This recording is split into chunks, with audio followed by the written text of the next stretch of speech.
menjelaskan materi tentang bahasa Indonesia pada subtema 2. Pada subtema 2 ini, bahasa Indonesia akan membahas tentang gagasan pokok dan gagasan pendukung pada sebuah paragraf. Sudahkah kalian tahu apa itu paragraf? Paragraf itu biasanya suatu bacaan. Kalau kalian tahu itu suatu bacaan.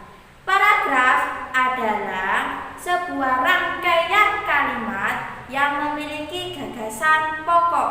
Hanya satu saja ya, tidak lebih dari satu.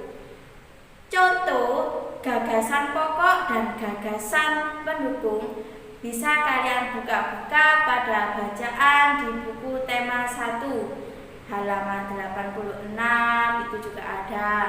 Kemudian halaman-halaman yang lain itu bisa kalian buka-buka ya, di situ masih banyak lagi. Mungkin juga di buku-buku pelajaran lainnya juga ada. Ciri-ciri suatu paragraf adalah adanya tulisan yang agak menjorok ke dalam. Ya, jadi kalau pada suatu bacaan ada tulisan yang menjorok ke dalam, itu adalah ciri-ciri dari suatu paragraf. Mungkin bisa dilihat dari slide yang samping Bu Ari. Nah, seperti ini. Adanya tulisan yang menjorok ke dalam. Nah, tulisan yang menjorok ke dalam ini tuh ciri-ciri yang paling mudah.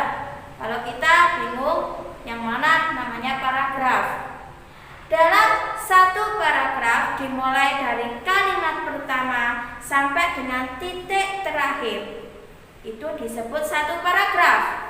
Kalau di bawahnya ada tulisan yang menjorok lagi, disebut paragraf yang kedua, sampai dengan kalimat awal sampai dengan titik terakhir. Seterusnya seperti itu. Jadi ciri-ciri suatu paragraf biasanya ada tulisan yang menjorok ke dalam. Terus kemudian, apa itu gagasan pokok atau ide pokok? Jadi gagasan pokok atau ide pokok dalam sebuah paragraf adalah inti dari pembahasan suatu paragraf. Jadi intinya dalam gagasan pokok ini, satu paragraf itu ada satu. Biasanya gagasan pokok itu berada di awal kalimat atau kalimat terakhir. Misalkan pada paragraf pertama gagasan pokoknya ada di awal, maka yang lainnya disebut gagasan pendukung. Namanya pendukung berarti menjelaskan dari inti dari gagasan pokok.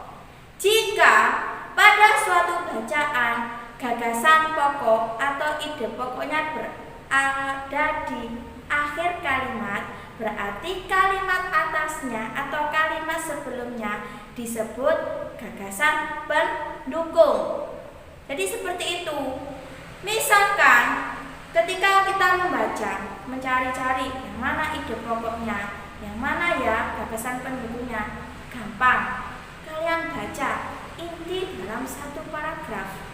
Jika kalian sudah mengerti maksudnya, kita lihat kalimat awal dan kalimat terakhirnya dulu. Kalau itu berada di awal, mulai kalimat awal sampai titik yang pertama, berarti setelah titik sampai titik terakhir disebut gagasan pendukung. Seperti itu. Tetapi jika menurut kalian ketika membaca, oh ternyata gagasan pendukungnya itu di kalimat terakhir, berarti kalimat terakhir sampai atas disebut gagasan pendukung. Karena gagasan pendukung di sini berfungsi untuk menjelaskan inti atau gagasan pokok dalam suatu paragraf. Intinya dalam bahasa Indonesia ini kita hanya membahas tentang gagasan pokok, gagasan pendukung. Kalian coba baca tema 2 di tema satunya ya.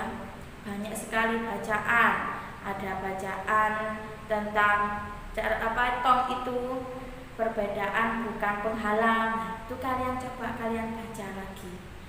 Ada berapa paragraf dalam satu bacaan. Misalkan dalam satu bacaan itu ada tulisan yang menjorok ke dalam, itu ada 5, berarti ada 5 paragraf. Nah, kalian cari yang mana gagasan pokoknya. Setiap paragraf ada 1.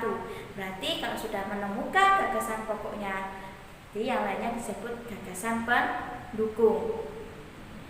Begitulah anak-anak inti dari pembahasan bahasa Indonesia di subtema 2. Bu Ari lanjutkan di materi yang kedua yaitu PKN. Materi kedua yaitu PKN. Pada materi PKN ada beberapa contoh di buku tema kalian di halaman 86.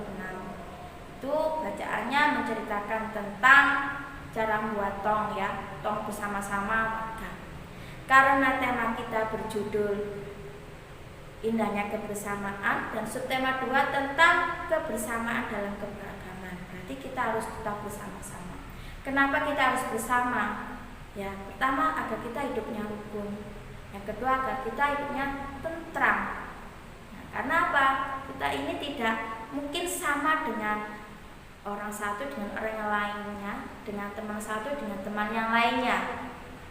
Kita ketahui negara Indonesia memiliki 6 agama yang diakui. Yang pertama adalah agama Islam, kedua Kristen, ketiga Katolik, yang keempat adalah agama Hindu, Buddha, dan Konghucu. Mayoritas negara kita, Indonesia, adalah umat Islam. Umat Islam berarti kita sebentar lagi akan merayakan hari raya kita ya, hari raya Idul Adha atau hari raya Kurban. Ada 2 hari raya di umat Islam, Idul Fitri dan Idul Adha. Kemudian Kristen dan Katolik, mereka merayakan hari rayanya yaitu Natal. Mereka beribadah di gereja. Kemudian masih banyak yang lainnya. Suatu contoh di bacaan tentang membuat tong bersama-sama itu, ketika mereka akan bekerja bakti membuat tong sampah di kampungnya. Terus ada salah satu warga yang mereka akan beribadah. Apakah kita harus melarangnya? Apakah boleh kita melarangnya? Tidak boleh. Kenapa? Dalam keberagaman ini kita harus saling menghormati, harus saling hormat. Kalau ada warga izin dulu ya, saya mau ibadah dulu. Maka kita harus mempersilahkan, kita tidak boleh memaksakan kehendak kita. Kemudian ada kata kerjasama di sini. Kenapa membantu sampah wong kita juga bisa buat di rumah? Kenapa harus bersama-sama?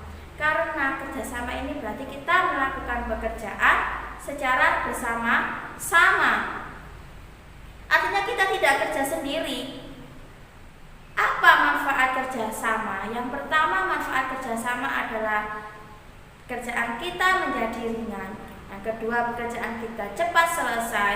Yang ketiga, kita akan menjalin silaturahmi dengan para tetangga, dengan teman-teman kita. Contoh lagi di kelas kerjasama yang kita lakukan di kelas ya anak-anak ya, piket kelas. Selalu Bapak Ibu guru kalian tuh membagi piket kelas tuh ada berapa orang, misalkan 3 sampai 5 orang. Kenapa tidak sendiri? Ya tujuannya seperti itu agar tali silaturahmi kita sama teman terjalin. Pekerjaan kita juga cepat selesai, kemudian ringan. Tapi kalau kita pikirnya sendiri lama, istirahat belum sampai istirahat itu kita masih belum selesai nyapu, belum selesai ngepel. Tapi kalau kita mengerjakan piket kelas itu bersama-sama dengan 3 atau 5 orang, yang satu nyapu, satunya ada yang mungkin membersihkan meja, setelah itu ngepel, maka akan cepat selesai. Karena itu tujuan kerjasama, kita harus bekerja bareng-bareng, harus kompak. Kalau kita tidak kompak, iri-irian, si A nggak piket, dia kita ingatkan. Tapi kalau setelah kita ingatkan tidak mau, ya sudah, itu akan dijauhi oleh temannya. Karena manfaat kerjasama itu kita menjalin silaturahmi juga dengan teman-teman kita. Kemudian dalam cerita yang buat teman-teman tadi, kita harus saling menghormati. Dalam hari raya, mungkin kita sebentar lagi akan merayakan Idul Adha. Kalian tahu bahwa yang namanya hari raya Islam, berarti yang lain kan tidak ikut beribadah sholat Idul Fitri kita. Maka kita juga tidak boleh mengejek antara keyakinan agama satu dengan agama yang lainnya. Kenapa? Karena kita itu sama Indonesia, kita itu satu tujuan. Kita harus tetap bersatu. walaupun agama kita berbeda, walaupun mungkin hari raya kita juga berbeda, kebiasaan-kebiasaan kita berbeda, kita harus tetap satu. Kita harus tetap saling menghormati, saling menghargai, jangan mengejek. Kita harus tetap saling bekerja sama agar kita hidup itu nyaman. Karena sesuai dengan sila ketiga Pancasila, yaitu Persatuan Indonesia. Nah, Persatuan Indonesia berarti sudah dijelaskan dengan dasar negara kita harus bersatu. Indonesia memiliki berbagai keragaman, mulai dari itu tadi agama, suku, bangsa, bahasa, pakaian adat, rumah adat. Kita harus tetap bersatu, jangan saling mengejek. Itu tadi materi yang bisa Bu Ari sampaikan pada subtema 2 ini, bahasa Indonesia dan PKN. Setelah ini akan Bu Ari lanjutkan dengan materi selanjutnya, yaitu IPA, IPS, dan SPDB setelah iklan yang satu ini.